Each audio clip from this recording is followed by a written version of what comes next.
The wonderful thing about Tiggers is that Tiggers are wonderful things. Hi, welcome back. People die every day, whether it be because of natural causes or because somebody was at the wrong place at the wrong time. Whatever the case may be, death doesn't discriminate. It comes to whoever it may be because God, fate, destiny, whatever you believe in, decided that now was the time for that person's life to end. Anybody can die at any moment in time.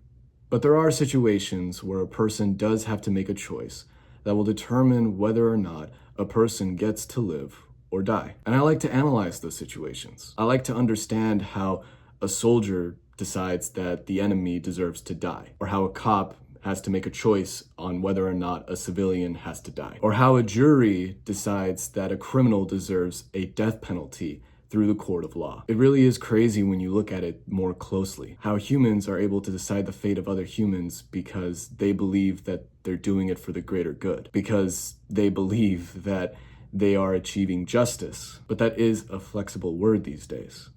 Justice. You can ask anybody what the word means, and depending on the person, they'll give you a different meaning, especially in circumstances where a person's life is ruined because another person took away something important or precious from them.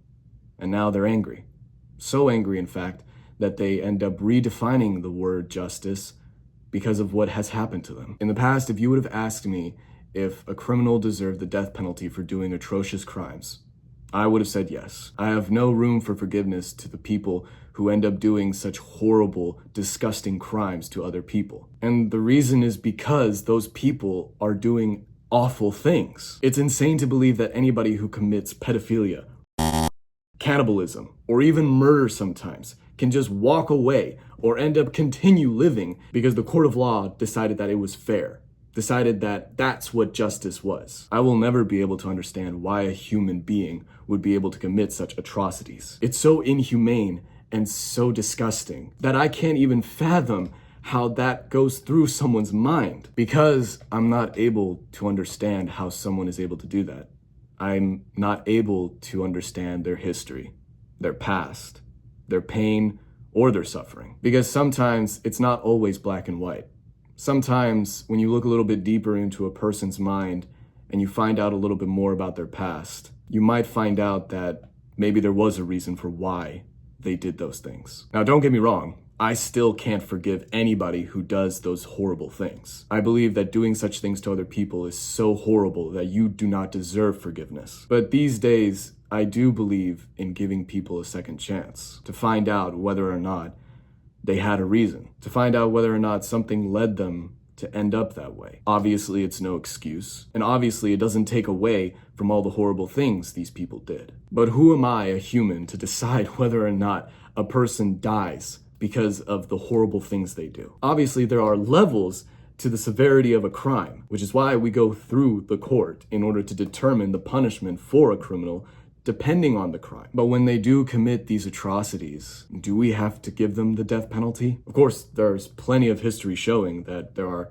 hundreds of people who ended up getting the death penalty for a crime that they didn't commit. And it's that kind of argument that people make so that people can get rid of the death penalty, which is understandable. We don't want innocent people to die, but at the same time, there are too many people who are afraid of what might end up happening. We might end up letting a criminal get away. We might end up letting a criminal continue doing such horrible things. It leads people to have ludicrous thoughts and outlandish beliefs on how their world is going to end up because they didn't kill this person. In the end, it's all a matter of how much evidence you have, how much you investigate in a case to figure out really if this person is guilty or not. Because that's what leads to innocent people dying. Not having enough evidence, or not investigating hard enough in a case to determine whether that person is actually a viable suspect. And people also argue that even though these people did horrible things, it would be better if they ended up in mental institutions or an asylum or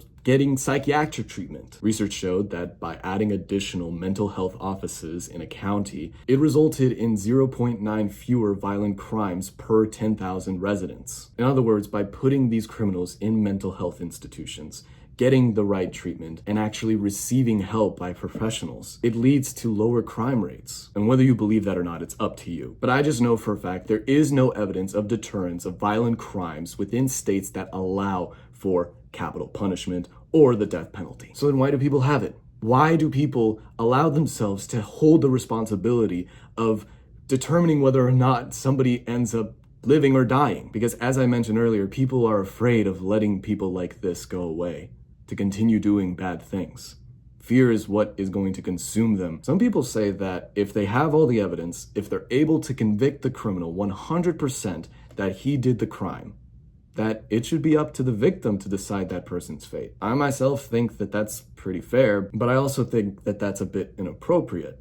This person has gone through a lot. At least they're not able to make a decision that would be considered fair. And I'm fortunate enough to never have been in a situation like that. I'm blessed that I've never had to be picked to be a part of a jury that would decide the fate of a criminal. I'm not sure I would be able to handle something like that. And honestly, I don't know if I would be capable of determining whether or not another person deserves to live or die. And that kind of scares me, that there are people who hold that kind of power, that they are able to determine if a person is going to die at this very moment because they have bad intentions or because they lack any comprehension of the situation. Just recently is a perfect example. A month ago, a woman by the name of Sonia Macy was in need of help, so she called the police.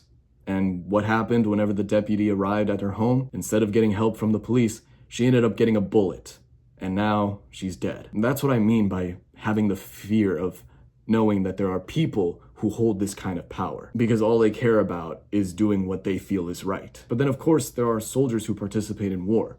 And those stories are even more horrific. Stories of having to not just kill enemy soldiers, but to have to kill innocent civilians, and these innocent lives could be anybody from men, women, or even children. It sounds awful and it sounds inhumane, but they're soldiers. This is war. This is what's to be expected. That's why the saying goes that there is no such thing as a good war. People die. Hundreds upon thousands upon millions of people might end up dead because one side wants to be right. And that's kind of what I mean when I'm trying to analyze these people, whether or not this person is making the right choice, whether it is through the court of law or whether it is because they are given the power to take somebody else's life because they're either trying to protect themselves or protect the people around them. It might seem like they're doing it for the right cause, but from another person's perspective, you're taking away something precious from them.